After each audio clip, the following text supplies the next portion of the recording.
Expectations were running high tonight when President Joe Biden had his news conference. He hadn't had a single news conference all year. And after his abysmal debate performance on June 27th, we've seen so many Democrats say that he should reconsider running for re-election. Well, President Biden did have some stumbles. He accidentally called Vice President Kamala Harris Vice President Trump.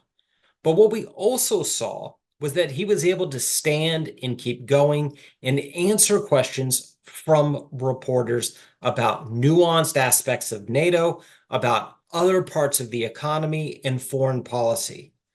And yet, on that core question of how we can turn the tide, we really don't know what the plan is.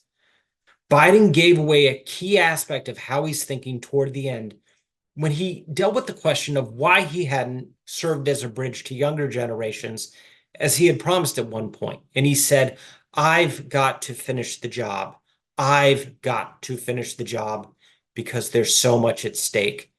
And that got almost perfectly at the tensions in which we're seeing Biden deal with both his own ego and the fears that many Democrats feel if he falls short.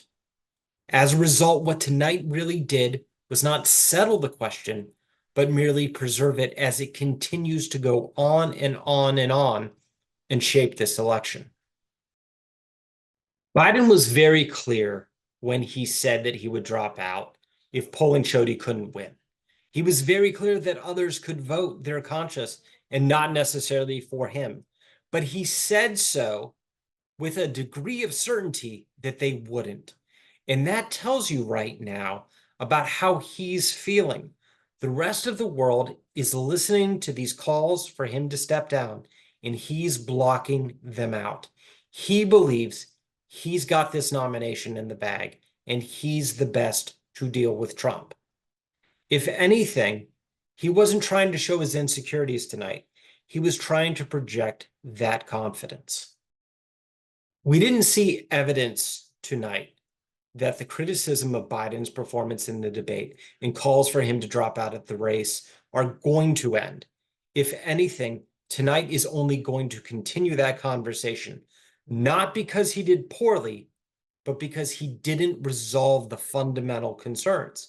And he has upcoming events. He's going to Michigan on Friday. He's doing an interview with NBC News on Monday. In other words, this is part of a process, not the end of the questions from the debate.